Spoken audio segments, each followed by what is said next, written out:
Ce programme est financé par les amis et partenaires du ministère de Joyce Meyer. Arrêtez de vous soucier de tout ce qui se passe à l'extérieur. Vos finances, vos enfants et vos voisins. Nanana. Qu'est-ce qui se passe à l'intérieur?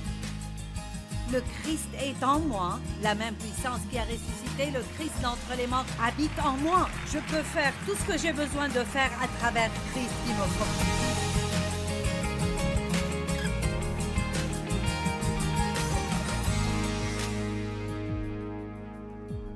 Je travaille sur une série que j'ai commencée la nuit dernière, intitulée « Siéger, se tenir debout, marcher et courir ». Siéger, entrer dans le repos de Dieu. Se tenir debout, fort dans la foi. Quand vous attendez votre percée, tenez-vous ferme contre l'ennemi parce qu'il vous hait et il ne veut pas que vous fassiez du progrès dans un domaine dans votre vie. Marchez avec Dieu. Appliquez dans le domaine les choses que vous apprenez à l'Église. C'est très important de ne pas juste aller à l'Église et ensuite agir comme si nous n'y avons jamais été. Il y a un merveilleux verset qui dit « Nous sommes ambassadeurs de Christ ». Mais j'aime la Bible amplifiée. Elle dit « Nous sommes les représentants personnels de Dieu ». Vous êtes le représentant personnel de Dieu. Et il continue en disant que Dieu fait passer son message au monde à travers vous. Quelle responsabilité et quel privilège! Et donc, le plus grand travail que nous avons après que nous sommes nés de nouveau est d'apprendre ce que la Bible dit parce que c'est la volonté de Dieu, c'est notre direction pour notre vie. Et ensuite, sortez dans le monde et vivez cela. Juste un autocollant et une croix autour du cou ne sont pas suffisants. Nous devons sortir dans le monde et appliquer cela. Donc, aujourd'hui, nous allons parler de notre cheminement avec Dieu. Et en particulier, nous allons parler de marcher dans la foi, parce que c'est la seule façon par laquelle nous pouvons vraiment rester dans le repos de Dieu. Je ne sais pas si vous réalisez combien le repos de Dieu est important. Mais je peux vous dire que j'ai été une chrétienne frustrée et j'ai été une chrétienne en paix qui vit pleinement ses jours. Je préfère avoir la paix plutôt que la frustration et l'aggravation. Peut-être que vous êtes ici aujourd'hui et vous êtes frustré envers vous-même. Vous avez essayé d'être ce que vous pensez devoir être et vous échouez à chaque fois. Eh bien, le message d'aujourd'hui est pour vous. Peut-être que vous êtes frustré par votre famille, et vous êtes frustré par vos adolescents, et vous êtes frustré par vos finances. Dieu ne nous appelle pas à être frustrés, mais à entrer dans son repos. Et la seule façon pour nous de rester dans le repos de Dieu, et je veux dire intérieurement, quoi que soient les tempêtes qui sont autour de nous, si nous avons la paix à l'intérieur, alors nous pouvons toujours nous réjouir de la vie. Et la seule façon pour nous de maintenir ce repos est à travers simplement croire en Dieu. Quand Marie et Marthe sont venues à Jésus concernant Lazare, la Bible dit qu'il a attendu 2 jours de plus, même après avoir su qu'il était malade, pour aller l'aider. Il est écrit, Jésus aimait Marthe et Marie, et donc il attendit encore 2 jours. Parfois, Dieu nous aime tellement qu'il ne nous délivre pas quand nous le voulons, parce qu'il veut que notre problème devienne assez mauvais que quand nous obtenons une percée, nous sommes reconnaissants. Amen. Et il a dit, ne t'ai-je pas dit que si tu crois, tu verras la gloire de Dieu? Qu'est-ce que les croyants sont supposés faire? Croire. Nous croyons ce que nous ne voyons pas. La foi est une ferme assurance des choses qu'on espère, une démonstration de celles qu'on ne voit pas. Quand vous voyez, vous n'avez plus besoin de la foi. La foi veut dire que vous l'avez dans votre cœur, avant de l'avoir dans vos circonstances. Mais ça peut être aussi bien que de l'avoir si vous croyez et vous faites vraiment confiance à Dieu. Maintenant, dans l'ancienne alliance, l'alliance de la loi, ils auraient pu entrer dans le repos de Dieu quand ils étaient dans le désert, mais très peu de personnes l'ont fait, et la Bible dit que c'était à cause de leur manque de foi. Donc, ils demeurent toujours, d'après Hébreux 4. Même aujourd'hui, si vous n'avez jamais eu la bénédiction de vraiment entrer dans le repos de Dieu, aujourd'hui, cette promesse vous est toujours disponible. Ceux d'entre vous qui sont entrés ici frustrés, vous pouvez sortir dans le repos de Dieu. Et si vous pouvez comprendre par la puissance de l'Esprit ce que j'essaie de vous dire, vous pouvez venir à un endroit où vous n'avez jamais besoin de vivre frustré. Maintenant, nous nous énervons, mais nous n'avons pas besoin de rester comme ça, parce que quand vous réalisez que vous êtes sorti du repos de Dieu, vous pouvez y revenir aussi vite que vous en êtes sorti. En prenant simplement une décision, je ne vais pas m'occuper de ceci, je fais confiance à Dieu. Je ne vais pas rester en colère contre vous, je vais vous pardonner et je vais faire confiance à Dieu pour la justice dans ma vie. Allez, combien d'entre vous sont en colère contre quelqu'un? Dieu est notre défenseur. Oh mon Dieu, combien d'années ai-je haï mon père parce qu'il a abusé de moi dans mon enfance? Ça ne m'a pas fait de bien. Et ça ne lui a pas fait de mal. Les personnes contre qui vous êtes en colère, votre colère ne leur fait pas de mal. Ils sont probablement en train de passer du bon temps. Vous êtes ceux qui ont de la peine. Et donc, quand Dieu nous dit de pardonner aux gens, c'est une faveur pour nous. Vous ne pouvez pas vivre dans le repos de Dieu si vous êtes en colère ou si vous êtes inquiet et frustré tout le temps, en train d'essayer de faire que des choses arrivent que seul Dieu peut faire arriver. Allez, quel est votre projet personnel? Sur qui travaillez-vous? Qui avez-vous sur votre tour de potier et qui aimerait que vous les laissiez tranquilles? Quelqu'un était mon projet tout le temps. La plupart du temps, c'était Dave Mayer. Mes enfants aussi. Avec mes enfants, je pensais qu'ils me rendraient folle. J'ai 4 enfants qui ont grandi et ils travaillent tous avec nous maintenant. Mes 2 fils dirigent le ministère et toutes les logistiques du ministère. Et 2 de nos beaux-fils travaillent pour nous. Et ma fille, dont je pensais qu'elle me rendrait absolument folle quand elle grandissait, elle était si peu soignée, si désorganisée et si chaotique. Et elle entendait toujours ce discours. « Si tu veux vivre sous mon toit... » Donnez-vous ce discours à vos enfants. « Si tu veux vivre sous mon toit, tu ne feras pas ceci. » Et ils le font de toute façon. Et elle était si chaotique. Eh bien, maintenant, elle s'occupe de moi. Elle fait la gestion de nos finances pour nous et elle aide simplement de tellement de façons. Elle me garde organisée et quand elle grandissait, j'étais surprise qu'elle se trouvait elle-même chaque matin. Et donc, toutes ces choses par lesquelles vous êtes frustrés, si vous faites simplement confiance à Dieu, allez, la seule façon pour vous de profiter de la vie est de faire confiance à Dieu. Et croyez-moi, si vous faites confiance à Dieu, vous vieillirez beaucoup plus lentement que si vous ne le faites pas. Si vous ne lui faites pas confiance quand vous avez 40 ans, vous semblerez avoir 60. Mais si vous lui faites confiance, vos 70 ans sembleront 50. Amen. Dave aura 80 ans en juillet. Et on dirait qu'il a peut-être 65 ans. Il ne s'inquiète de rien.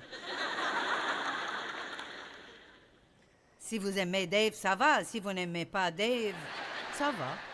Il s'aime bien. Il est juste aussi heureux que possible. Honnêtement, plus vous vous inquiétez, plus vous commencez à montrer l'âge tôt sur votre corps et votre visage. Je prie vraiment cet après-midi que quelqu'un ou plusieurs personnes sortiront d'ici et vous comprendrez ceci et vous direz c'est fini, je ne vivrai pas ma vie frustrée et misérable et énervée dorénavant. Je vais entrer dans le repos de Dieu.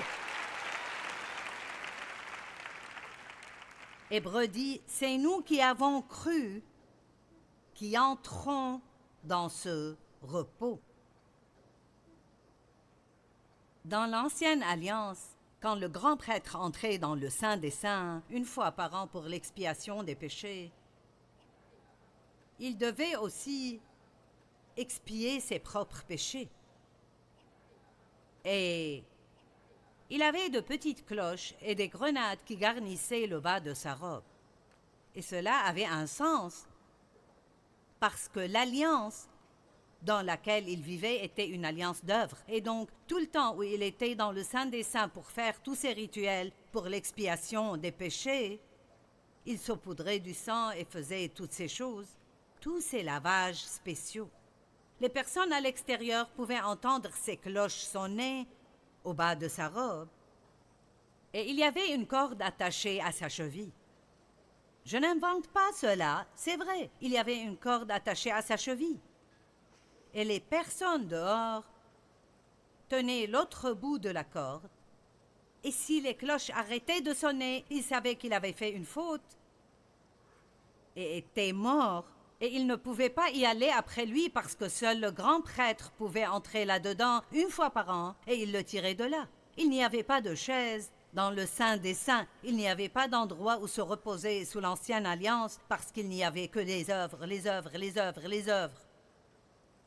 Mon Dieu, ce que Jésus a fait pour nous.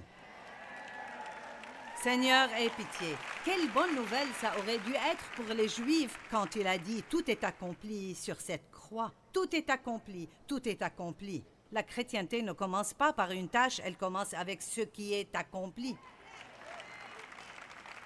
Nous devons savoir qui nous sommes en Christ. Le premier jour d'Adam sur terre n'était pas un jour de travail, c'était un jour de repos. Il a été créé le 6e jour et le 7e jour était un jour de repos. Dieu a béni le 7e jour et il s'est reposé. C'est intéressant qu'Adam ait commencé dans le repos et pas dans le travail.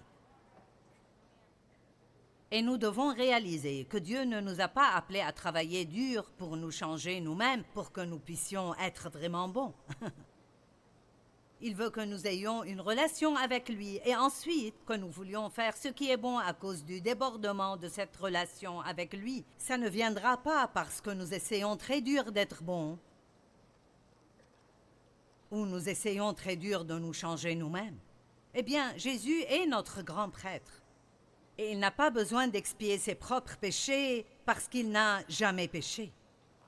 Toutefois, il est venu sous forme humaine et il sait tout ce que nous traversons. Nous avons un grand prêtre, d'après Hébreux 4, qui compatit à nos faiblesses et nos infirmités parce qu'il a été tenté en tout point comme nous le sommes, mais sans péché. Donc il connaît toutes les tentations que nous traversons. Il a fait l'expérience de toutes les mêmes choses que nous faisons, mais il n'a jamais péché. Donc il a fait le sacrifice final. Et la Bible dit que quand il est monté au ciel, écoutez ceci, il a siégé. Et je commence à m'intéresser à pourquoi il est écrit si souvent dans la Bible qu'il a siégé. À lui qui siège sur le trône, eh bien, cela aurait dû signifier beaucoup plus pour les Juifs que ça signifie pour nous, mais ils n'ont pas compris.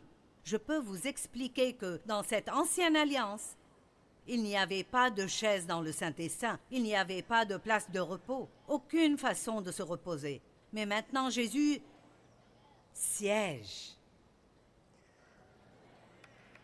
Quand la Bible dit « il a siégé », je veux dire, nous aurions dû chanter le chant d'Alléluia comme ça avant.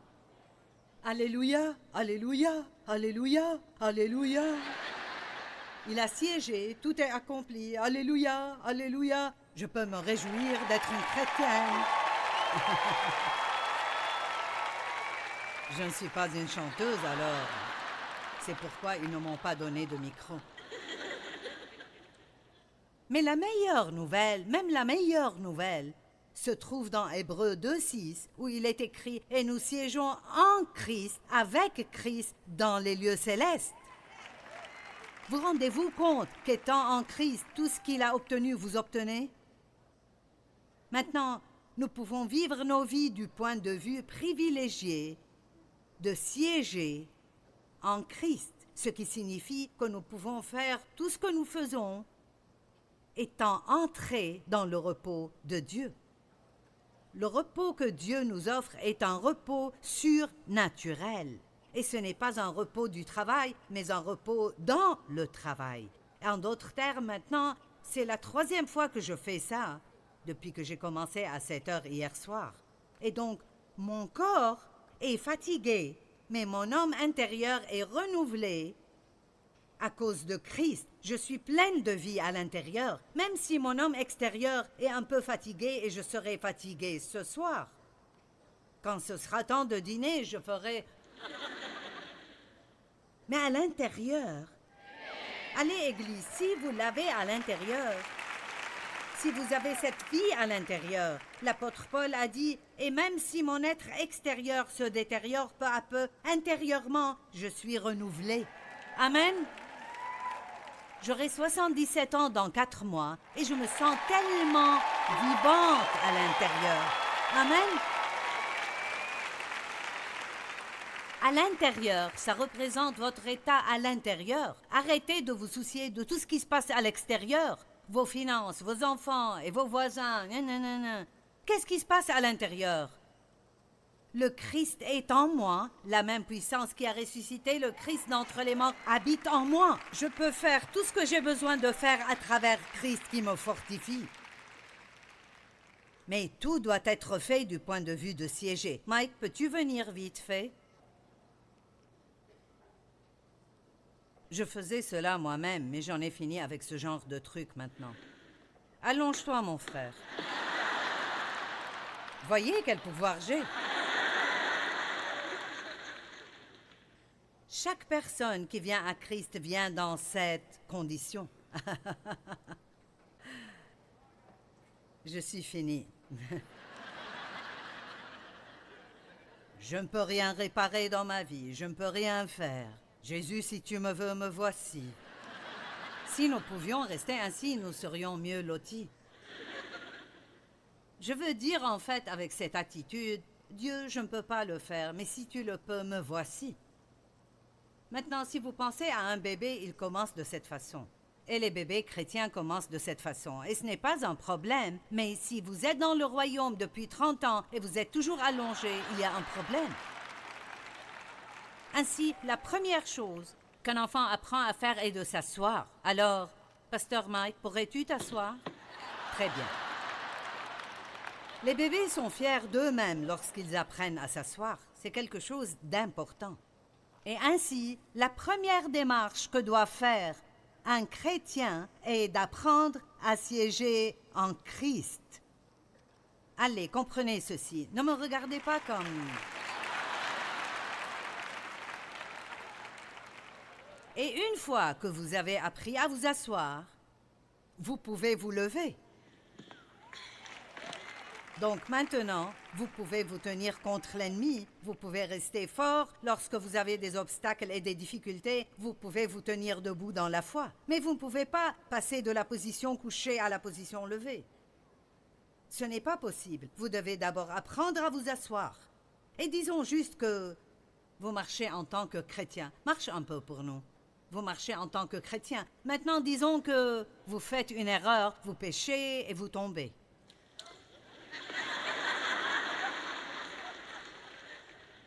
Maintenant, devinez quoi? Il ne peut pas se relever à moins de tout d'abord prendre position assise.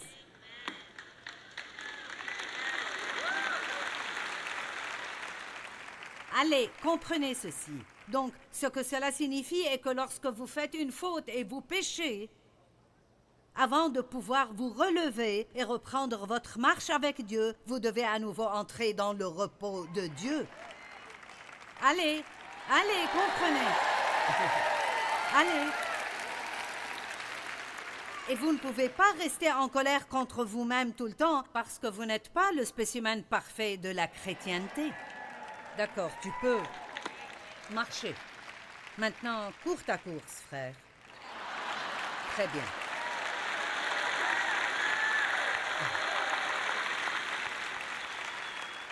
J'aime cette idée que même lorsque vous commencez à marcher en tant que croyant, et vous faites des choses pour Dieu, et vous le représentez sur la terre, et vous marchez dans l'amour, et vous marchez comme Christ a marché, et vous ne marchez plus comme marchent les païens, vous allez toujours faire des erreurs. Et ce n'est pas quelque chose qu'un prédicateur devrait dire, mais ça va. Parce que Dieu comprend. Vous ne saviez pas si vous deviez applaudir ou pas quand j'ai dit que ça va. Vous voyez, je ne vous dis pas d'aller faire des trucs stupides exprès, mais je dis que lorsque vous faites des erreurs, tout ce que vous avez vraiment à faire est de dire « Je suis désolé, admettez ce que vous avez fait. Aide-moi Seigneur, ne promettez pas à Dieu que vous ne le referez plus jamais, parce que vous le referez. » Ne dites pas « Oh mon Dieu, si tu me pardonnes, je te promets que je ne le referai plus jamais. » Si, vous le referez. Dites simplement « Dieu, pardonne-moi et je prie de ne plus jamais le faire, mais je le referai probablement. Et si je le fais, merci mon Dieu parce que tu m'aimes et tu resteras avec moi jusqu'à ce que ce soit terminé. » Dieu ne vous abandonnera jamais. Nous sommes justifiés en Christ et cela veut dire que nous devenons comme si nous n'avions jamais péché. Allez, ça me fatigue que vous soyez en colère contre vous-même. Assez. Donnez-vous une pause. Jésus a fait le sacrifice final. Il n'y a plus de sacrifice.